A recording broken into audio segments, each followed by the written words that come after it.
दोस्तों, स्वागत है आपका एक नए क्लास में। सबसे ज्यादा जो कमेंट्स आ रहा है कि सर जी थर्ड सेमेस्टर की फिजिक्स के इंपॉर्टेंट बता दीजिए, तो आज की इस वीडियो में हम आपको यूनिट वाइज तो इंपॉर्टेंट बता ही रहे हैं, लेकिन आपके जो पेपर हैं मेरे भाई 5-7 दिनों के अंदर ही हैं, तो वो वीडियोस जो मोस्ट वांटेड है मेरे भाई उनके ऊपर बातचीत करेंगे। 12 से 15 क्वेश्चंस वो जो आपको जरूर पढ़ के जाने। भाई आपके पास टाइम है, आप सब कुछ पढ़ो, हमें कोई दिक्कत नहीं है, लेकिन हम आपको यही सजेस्ट करेंगे कि अगर आपने कुछ नहीं पढ़ा है तो कहां से शुरुआत करोगे। आओ एक एक करके बताते हैं, डिटेल में समझाते हैं भाई। शुरू करते हैं। देखो भैया, सबसे पहली जो यूनिट है भाई, इस यूनिट के अंदर हम आपको 15 क्वेश्चन की बात कर रहे हैं।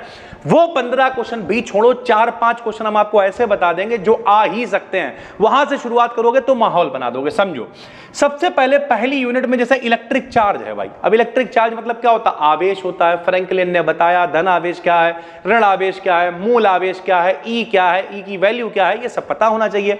लेकिन अगर आपके पास टाइम नहीं है इतना, तो यहां से शुरुआत नहीं करेंगे। हम कहां से शुरू करेंगे भाई? इसमें 3 चीजें हैं, ध्यान से सुनो। सबसे पहले गॉस की प्रमेय आपने 12th क्लास में पढ़ी हुई है, प्रूवमेंट भी सेम होगा। हम डिस्क्रिप्शन में प्लेलिस्ट डाल देना नई, हम बहुत सारी वीडियोस इसकी देने वाले हैं, तो टेंशन नहीं लेनी। इसी महीने मिलेंगी, अगले महीने तक बात नहीं जाएगी। 8 तारीख को जो आपका पेपर है उसमें माहौल बना देंगे, इस बात की गारंटी है भैया, ठीक है।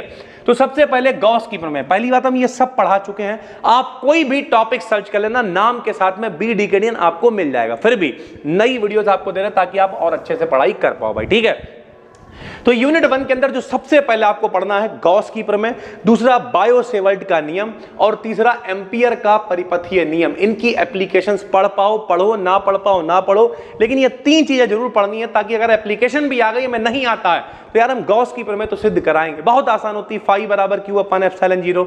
बायो-सेवर्ट का नियम क्या होता है? म्यू 0/4 पाई आई डेल्टा एल साइन थीटा बटे आर स्क्वायर। सब कुछ पढ़ा हुआ है, बस एक बार उठा के देखने की जरूरत है, तो डरना बिल्कुल नहीं है भाई, ठीक है।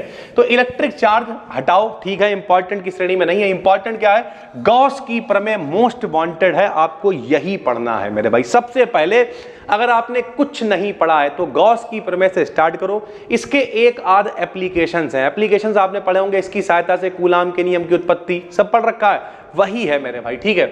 उसके बाद एक डेरिवेशन है भैया, डी बराबर ई एप्सिलॉन 0 प्लस का पी, पोलराइजेशन वेक्टर। इसका भी प्रूवमेंट हमने कराया हुआ है भाई, ठीक है। तो ये 2 पहली यूनिट से मोस्ट वांटेड है, जो पेपर के अंदर आते ही आते हैं, आपको जरूर पढ़ने हैं भाई, ठीक है। उसके बाद ये डेरिवेशन भी हम करा चुके हैं, force between 2 parallel current carrying conductors. ये वही है जो आपने 12th क्लास में एम्पियर की परिभाषा पढ़ रखी थी। ऐसे करके मेरे भाई 2 तार हम लोग लेते थे, ठीक है। इनमें धारा मान ले रहा I1 बह रही है, धारा I2 बह रही है, बीच की दूरी R है, लंबाई L है। इस तरीके का जो डेरिवेशन होता था, फोर्स बिटवीन 2 पैरेलल, 2 समांतर तार हैं जिनके अंदर क्या बह रही है मेरे भाई? धारा बह रही है, ठीक है। Magnetic field due to a long current carrying solenoid, यानी मैग्नेटिक फील्ड आपको निकालनी है किसके कारण? सोलेनोइड के कारण, परिनलिका के कारण। लेकिन ये इंपॉर्टेंट नहीं है, इंपॉर्टेंट कौन है?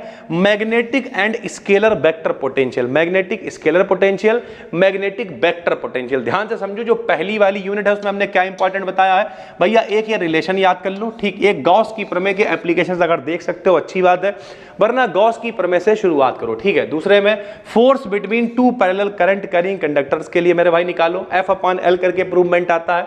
और दूसरा मैग्नेटिक स्केलर और मैग्नेटिक वेक्टर पोटेंशियल के डेरिवेशन आपके तैयार होने चाहिए। हम लाइन से आपको ऐसे ही वीडियो दे देंगे भैया, ये डेरिवेशन करा चुके हैं, ये करा चुके हैं, ये करा चुके हैं, अगला ये दे देंगे, कोई दिक्कत नहीं। 4 क्वेश्चन होगा भाई, ठीक है। उसके बाद मैक्सवेल का एम्पियर सर्किटल लॉ, हमने आपको बताया 3 चीजें जरूर पढ़नी है मेरे भाई, बायो-सेवर्ट का नियम, गॉस की प्रमेय और एम्पियर का परिपथीय नियम। तो ampere circuital law most important है मेरे भाई, ये आपको पढ़ना है, ठीक है। उसके अलावा फैराडे के नियम आप पढ़ सकते हो, छोटे क्लास में आपने पढ़े हुए हैं। बहुत सारी चीजें, मैग्नेटिक प्रॉपर्टीज पढ़ सकते हो। हिस्टेरेसिस लॉस मोस्ट वांटेड है, हिस्टेरेसिस जो कर्व बनता है इस तरीके से ही आपको पता होना चाहिए भैया, ठीक है। उसके अलावा स्किन इफेक्ट होता है, m बराबर अंडर L1 L2 होता है, डिस्प्लेसमेंट करंट होता है, रेसिप्रोसिटी थ्योरम होती है, M12 बराबर M21, म्यूचुअल इंडक्टेंस बहुत इंपॉर्टेंट है। किसी का भाई बहन 12th में पढ़ रहा हो उसे भी बता देना, L और M, म्यूचुअल इंडक्टेंस और सेल्फ इंडक्टेंस दोनों इंपॉर्टेंट है, पेपर में आते हैं। मैक्सवेल की इक्वेशंस बहुत इंपॉर्टेंट है। Moving coil ballistic galvanometer long में आती है, तो आपको जरूर पढ़नी है भैया। तो अगर हम इंपॉर्टेंट की आप लिस्ट बनाने की कोशिश करो तो गॉस 1, डी बराबर ये रिलेशन 2 हो गया, force between 3, magnetic scalar vector potential 4 हो गया, एम्पियर परिपथीय नियम हो गया 5, हिस्टेरेसिस लॉस हो गया 6, moving coil ballistic galvanometer long में आएगा, हो गया 7। मैक्सवेल की इक्वेशन हो गई 8। म्यूचुअल इंडक्टेंस और सेल्फ इंडक्टेंस एक ही टॉपिक है, मिलता जुलता है, दोनों का मात्रक हेनरी होता है, सेम होता है, बस एक में एक कॉइल लेते हैं, एक में अलग अलग कॉइल लेते हैं। तो ये होगा 9 टॉपिक मेरे भाई जो आपको जरूर पढ़ने हैं, ठीक है। उसके बाद पॉइंटिंग वेक्टर पढ़ सकते हो, उसके अलावा C बराबर 1/√μ0ε0 ये पढ़ सकते हो, ठीक ठाक है। लेकिन अगर सिर्फ इंपॉर्टेंट की बात करें तो हमने लिख रखा है कि कौन सा मोस्ट इंपॉर्टेंट है भाई, ठीक है। उसके इंटरफेरेंस ऑफ लाइट की क्या कंडीशंस हैं, फ्रेनेल्स बाइप्रिज्म क्या होता है, न्यूटन्स रिंग नमा वो टॉपिक है जो मोस्ट इंपॉर्टेंट है। उसके अलावा यहां देखो भाई, माइकलसन और फेवरी में से एक इंटरफेरोमीटर जरूर आएगा और लॉन्ग में आएगा, 15 नंबर में आ सकता है। इन तीनों में से 2 टॉपिक आ जाएंगे, Newton's ring most wanted, Michelson interferometer most wanted, Fabry Perot interferometer most wanted. इन 3 में से हो सकता है 2 क्वेश्चन आ जाए, और अगर 2 आ गए तो एक 25 में आएगा, एक 15 में आएगा, 40 नंबर आपके पक्के हो जाएंगे भाई, ठीक है। तो इस तरीके से ये जरूर पढ़ना है। ये हो गए 9, 10, 11 क्वेश्चन। हाफ पीरियड जोन 12 हो गया, जोन प्लेट 13 हो गया, ग्रेटिंग हो गया 14। मोस्ट इंपॉर्टेंट है, रिजॉल्विंग पावर वगैरह पूछी जाती है, ठीक है। लेकिन ओवरऑल निकोल प्रिज्म ये बहुत आता है, 15 क्वेश्चन हो गए। और आखिरी में मेरे भाई जो लेजर वाला चैप्टर है, ध्यान से समझ लेना भैया, लेजर वाला जो चैप्टर है इसमें रूबी लेजर या helium neon laser, helium neon वाला ज्यादा आता है, और आइंस्टीन कोफिशिएंट, इन 3 में से कई बार 2 क्वेश्चन आ जाते हैं। यानी शुरुआत अगर आपने कुछ नहीं पढ़ा है तो कहां से करोगे, आइंस्टीन का कोफिशिएंट से शुरुआत कर लो, डेरिवेशन, हीलियम नियॉन सब पढ़ाया हुआ यार हमने। हाँ, नई वीडियोस नहीं है, पुरानी है, लेकिन कोई बात नहीं, हम नई भी अपग्रेड कर देंगे, उसकी कोई दिक्कत नहीं। डिस्क्रिप्शन में हम प्लेलिस्ट डाल दे रहा है नई वाली भाई, ठीक है। उसके अलावा पोलराइजेशन है, ऑप्टिकल रोटेशन है, बेबिनेट कंपनसेटर है, बाइकॉट पोलरिमीटर है, ये सारी की सारी चीजें मोस्ट इंपॉर्टेंट है।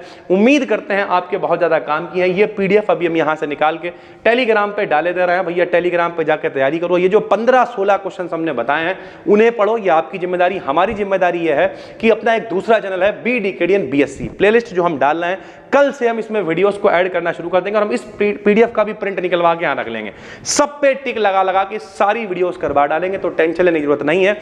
हम मिलते हैं आपसे एक और वीडियो में, तब तक के लिए धन्यवाद, थैंक यू। पढ़ते रहिए और मजे लेते रहिए।